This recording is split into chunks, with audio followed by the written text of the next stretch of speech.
Halo, assalamualaikum anak-anak. Apa kabarnya kalian? Mudah-mudahan kalian dalam keadaan sehat walafiat, tak kurang satu apapun. Ya, nah, untuk materi pembelajaran IPA kali ini masih tentang pubertas. Nah, sekarang kita akan membahas tentang ciri-ciri primer pada pubertas, yaitu menstruasi dan mimpi basah. Mari kita mulai dengan membaca Bismillah. Bismillahirrahmanirrahim. Seperti pada pelajaran minggu lalu ya, ciri-ciri pubertas pada perempuan telah Ibu bahas ya. Di antaranya perubahan yang terjadi pada masa pubertas itu terlihat pada fisik dan emosionalnya ya. Seorang anak perempuan terlihat lebih cepat marah, emosional ya, cepat tersinggung. Nah, itu merupakan ciri-ciri pubertas pada perempuan.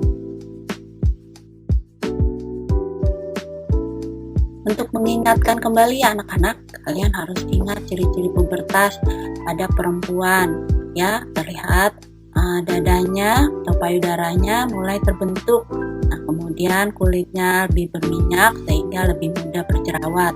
Ya, tumbuh rambut halus di sekitar ketiak dan alat kelamin. Kemudian pinggulnya membesar.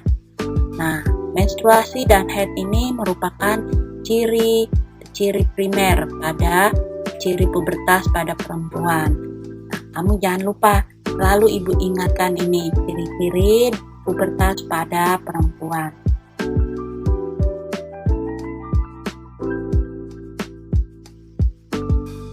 Nah, memang pada anak perempuan agak rumit dan agak ribet ya. Ada menstruasi dan kita harus menjaga kebersihan organ kemaluan kita. Nah, karena alat kelamin kita itu merupakan alat yang terbuka, bisa gampang bakteri masuk ya. Makanya kita harus hati-hati, harus agak ribet sedikit. Nah, tapi tidak apa-apa, itu wajar ya, itu normal, alami. Itulah anugerah yang diberikan untuk seorang perempuan ya. Nah, kemudian ini ada menstruasi, ciri-ciri dari pubertas ya. Orang anak remaja perempuan yang mengalami pubertas itu walaupun ciri-ciri fisiknya sudah terlihat, kalau belum menstruasi belum mulai pubertas. Tapi kalau sudah menstruasi walaupun tidak terlihat ciri-ciri fisiknya, dia sudah dikatakan pubertas. Sudah harus sholat, sudah harus menutup aurat ya, bergaul harus hati-hati. Nah, apa itu menstruasi atau haid? Menstruasi atau haid ialah darah yang keluar dari alat kelamin perempuan karena penebalan dinding rahim yang menurun ya. Nah, kalau perkembangbiakan manusia kan secara kawin ya. Nah, ada pertemuan sel kelamin jantan dengan sel kelamin betina. Nah, itu kalau pada wanita sel telurnya tidak dibuahi, maka dinding rahimnya akan tebal, akan menebal dan akan meluruh pada suatu saat. Nah, darah yang keluar karena sel telurnya tidak dibuahi itu adalah disebut menstruasi atau haid. Jadi menstruasi adalah darah yang keluar dari alat kelamin perempuan karena penebalan dinding rahim yang meluruh. Oke, anak-anak mengerti ya? Nah, untuk anak-anak laki-laki, ciri-ciri pubertasnya adalah suara menjadi lebih besar, lebih berat karena jakunnya mulai tumbuh di lehernya ya. Nah, tumbuh rambut di daerah ketiak dan kemaluan, mulai mengalami mimpi basah dan mulai muncul jerawat. Sama seperti perempuan nih, mulai muncul jerawat karena hormonnya menghasilkan kelenjar minyak dan kelenjar kelenjar keringat yang banyak ya, sehingga mukanya mudah berjerawat. Nah, ada ciri fisik yang primer, yang utama yang dialami oleh seorang laki-laki, yaitu mimpi basah. Nah, mimpi basah itu berarti, mimpi basah dan menstruasi itu berarti menandakan fungsi organ-organ perkembangbiakan atau organ reproduksi yang kita miliki itu udah berfungsi secara sempurna. Ya, anak-anak, menstruasi dan mimpi basah itu menandakan bahwa organ-organ reproduksi kita, organ-organ perkembangbiakan kita sudah mulai berfungsi secara sempurna. Ya, makanya kita harus hati-hati.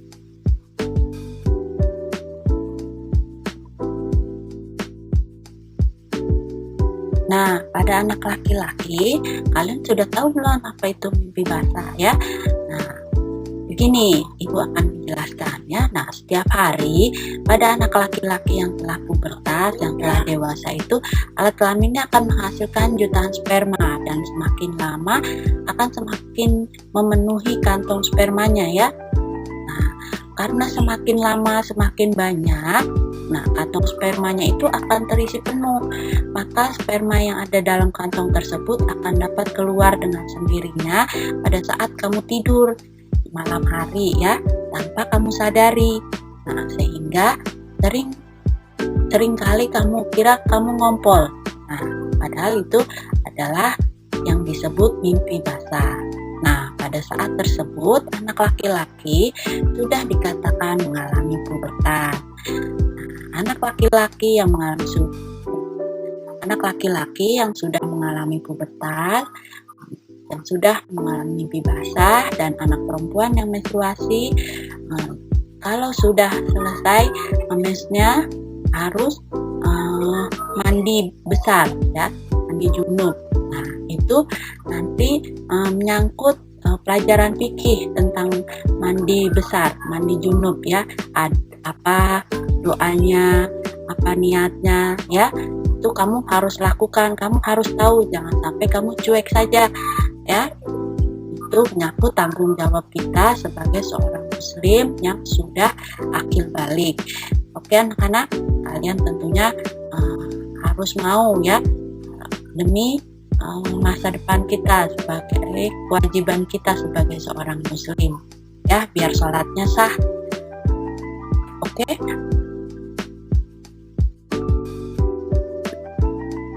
Nah anak-anak, ini ada informasi yang lebih penting ya, yang harus kamu perhatikan nih. Nah, pada abad terakhir ini pubertas dimulai pada usia 15-16 tahun ya, atau pada perempuan ada yang 9 sampai 12 tahun, pada laki-laki umur 12 sampai 16 tahun. Nah, itu setiap anak berbeda-beda ya. Nah, waktu zaman Ibu umur 13, umur 15, ada yang baru mulai, kita semua tuh baru mulai pubertas ya. Nah, tidak ada yang 8 tahun, 10 tahun yang pubertas. Nah, pada saat sekarang di bawah 8 tahun itu kadang-kadang ada yang sudah pubertas ya, pubertas dini disebutnya. Ya, apa penyebabnya ketika pubertas semakin dini terjadi pada anak-anak zaman sekarang, anak-anak zaman now ya? Nah, penyebabnya itu konsumsi makanan cepat saji ya. Makanan sekarang kan yang enak-enak, yang cepat saji itu menyebabkan hormon kita tumbuh lebih cepat ya.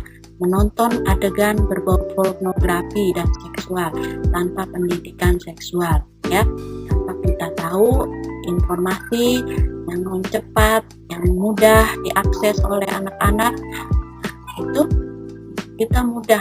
anak-anak kita mudah menonton yang berbau pornografi. Nah, akhirnya dalam otak mereka sudah terbiasa, sudah melihat adegan-adegan seperti itu. Akhirnya dia gede sebelum waktunya ya. Kalian tentu tidak inginkan. Nah, kemudian ada paparan radiasi pada otak dan tulang belakang. Radiasi karena mungkin karena radiasi internet ya, dari laptop, dari HP ya. Kemudian ada gangguan hipotiroid, artinya kondisi ketika kelenjar tiroid tak menghasilkan cukup hormon. Ya, kemudian anak-anak sekarang kan susah makan sayur, makan buah. Nah, terjadi kelainan hormon. Nah, konsumsinya makanan yang instan-instan ya, yang cepat saji. Nah, itu menyebabkan terjadinya pubertas yang dini. Umur SD masih kecil sudah kenal pacaran ya, sudah nggak malu lagi lihat, beb nanti malam kita ngedate yuk. Nah itu kan, itu kalau anak SD kelihatannya kurang pas, kurang etis gitu lihatnya. Nah waktu zaman ibu pubertas itu SMP, MTS, nah, baru pada mulai sudah besar-besar orangnya. Nah makanya waktu itu SMP seragamnya pendek, celananya pendek, nah karena anak-anaknya belum mengalami pubertas. Tapi sekarang anak-anak SMP, anak-anak MTS, anak-anak SD sudah harus memakai rok yang panjang karena pubertasnya semakin dini. Ya, paham anak-anak ya? Kenapa terjadi pubertas dini? Ya karena konsumsi makanan yang instan, yang cepat saji, menonton adegan berbau pornografi. Nah itu harus dihindari ya. Nanti otak kita itu seperti suatu ketagihan. Jadi otak kita selalu ingin terus menonton yang seperti itu. Akhirnya kita tidak dapat menahan emosi kita pada masa pubertas. Akhirnya nanti kalau bergaul jadi bebas, akhirnya yang merugi masa depan kita ya. Masih kecil sudah harus menikah, sudah hamil di luar nikah ya kan. Nah yang laki-laki juga begitu, masih kecil stres ngurusin anak orang ya kan, harus bertanggung jawab. Nah itu akhirnya jadi pernikahan dini ya. Itulah resiko pubertas dini yang dialami anak-anak zaman sekarang. Kita harus menghindari ya, harus menghindari tontonan yang belum sesuai umur kita ya. Kita harus mencari yang sesuai dengan umur kita. Kemudian apa risikonya pubertas dini? Anak-anak lebih dekat dengan kekerasan seksual dan penyakit kelamin ya. Nah, kalau anak-anak kan rentan sekali dengan kekerasan seksual. Kalau kita stres karena masalah-masalah keluarga yang dihadapi, kita akan melakukan kekerasan ya, karena hamil di luar nikah, jadi kriminal, jadi pembunuhan anak sebelum dilahirkan ya. Apa itu namanya tuh, aborsi ya kan. Nah kalian harus menghindari itu, dan terlebih lagi penyakit kelamin yang diderita. Menghindari ya, kita berdoa semoga tidak terjadi kita semua. Nah oleh karena itu pubertas ini harus diimbangi dengan pendidikan seks yang tepat. Kalau kita tidak tahu, kita tanya orang tua kita. Kalau kita tidak tahu, kita baca buku ya. Jangan mengambil kesimpulan sendiri, jangan bertindak sendiri ya. Kita masih muda, perlu bimbingan orang yang lebih dewasa. Nah begitu juga laki-laki dan wanita ya, harus berani menghargai diri kita sendiri. Bagaimana caranya? Kita menghargai diri kita sendiri. Kita tidak boleh tubuh kita dipegang oleh yang bukan muhrimnya ya. Katakan tidak orang-orang yang kita tidak kenal apalagi ya. Kita harus menjaga diri kita, tidak boleh disentuh, dipegang oleh orang lain. Nah itu sebagai bentuk penghargaan kita terhadap diri kita sendiri, nah untuk melindungi diri kita. Oke anak-anak, menghargai diri sendiri dengan melindungi tubuh kita.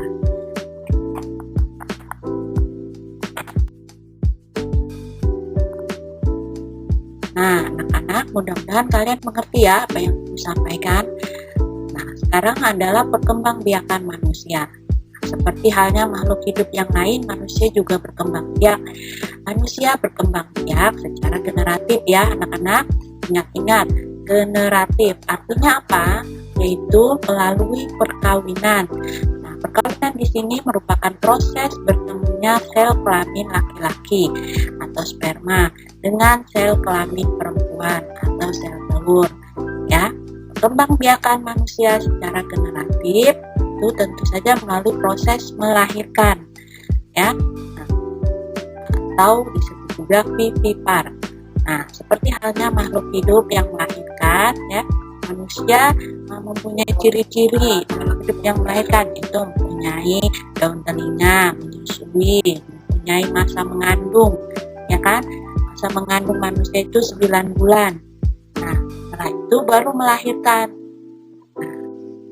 Melahirkan anak, nah, kemudian masuk pada fase perkembangan manusia, dari dilahirkan balita, ya kan, kemudian anak-anak, pubertas, kemudian dewasa, tua, ya, itu adalah fase perkembangan manusia. Ingat kan anak-anak ya, dan kalian lebih paham. Ya, harus ingat, manusia berkembang biak secara generatif, yaitu melalui perkawinan. Proses bertemunya sel kelamin laki-laki atau sperma dengan sel kelamin perempuan atau sel telur. Itu adalah perkawinan.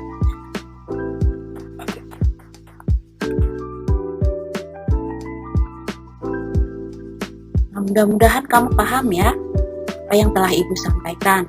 Dengan melihat slide-slide juga, kalian mudah-mudahan lebih bisa mengerti apa yang terjadi pada masa pubertas. Oke anak-anak, coba kalian kerjakan latihan soal berikutnya dengan baik dan benar. Ayo anak-anak, kita kerjakan. Jelaskan apa yang dimaksud dengan mimpi basah, kemudian apa yang dimaksud dengan menstruasi. Sudah Ibu sampaikan, coba jelaskan kembali ya, sesuai dengan bahasa kamu. Nah, bagaimana perkembangbiakan manusia itu terjadi? Yang keempat, apakah penyebab seseorang dapat mengalami pubertas dini? Nah, kemudian apa resiko yang akan dialami pada anak akibat pubertasnya pada terlalu dini ya? Dan bagaimana solusinya? Bagaimana solusi menghadapinya? Nah, kalian jangan lupa mengerjakannya di link yang akan Ibu kirim via WA ya, anak. Mengerjakan. Nah, demikian anak-anak materi pembelajaran hari ini. Mudah-mudahan kalian mengerti ya. Nah, Ibu rasa udah cukup detail dan lengkap apa yang Ibu sampaikan ya, dari awal sampai akhir. Nah, untuk mengingatnya kembali, kalian jangan segan-segan, jangan lupa untuk memutar kembali video-video yang Ibu telah kirimkan ya. Nah, semoga bermanfaat ya PJJ kali ini. Terima kasih. Mari kita akhiri dengan membaca hamdalah. Alhamdulillahirrahmanirrahim. Sampai jumpa anak-anak. Jangan lupa belajar ya. Jaga kesehatan. Terima kasih atas perhatiannya. Dan mohon maaf atas kekurangannya. Akhir kata, wassalamualaikum warahmatullahi wabarakatuh.